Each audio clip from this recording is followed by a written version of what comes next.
Et Mafissa Assingim, directrice de la planification et du développement touristique au département du tourisme.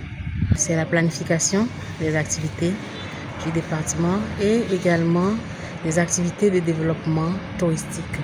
Ce qu'on ne sait pas du tourisme togolais, c'est que le tourisme togolais peut offrir beaucoup de choses aux Togolais et que forcément le tourisme togolais peut être développé par les Togolais.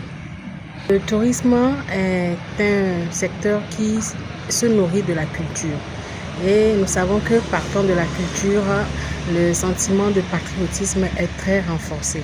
Et donc le tourisme, aujourd'hui les plus hautes autorités du Togo veulent passer par le tourisme pour renforcer le patriotisme des Togolais. Les nationaux visitent leur site et ils voient leur site mis en avant sur les canaux officiels.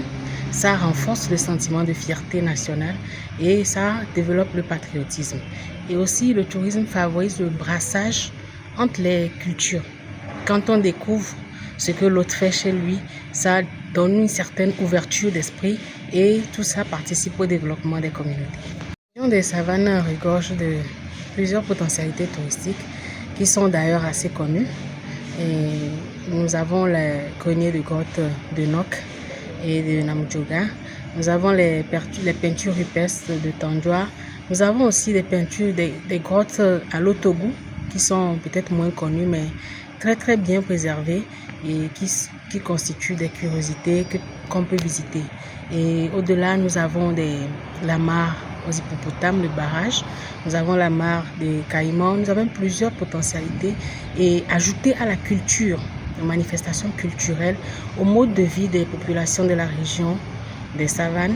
Ça fait tout un produit touristique qu'il convient de développer et de faire. Les tournées que nous effectuons actuellement ont pour objectif de recueillir les propositions des acteurs sur le terrain.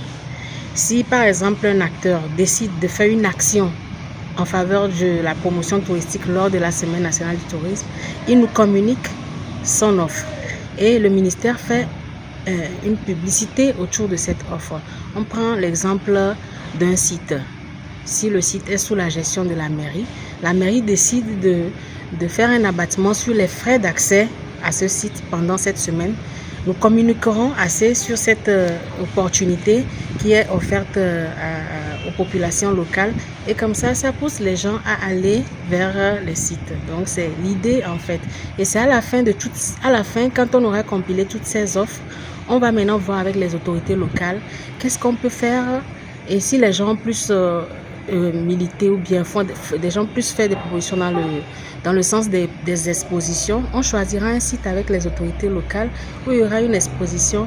Les gens viendront peut-être montrer ce qu'ils savent faire. Si c'est les guides de tourisme, ils montreront les circuits qu'ils proposent. Ils viendront montrer, les hôteliers montreront peut-être leurs flyers pour montrer ce qu'ils ont comme offre dans leurs hôtels, ainsi de suite. Et le tout mélangé et les petites revendeuses aussi qui sont tout autour des sites, tout ça, ce sera la visibilité de tout le monde, de tous les secteurs qui participent au tourisme.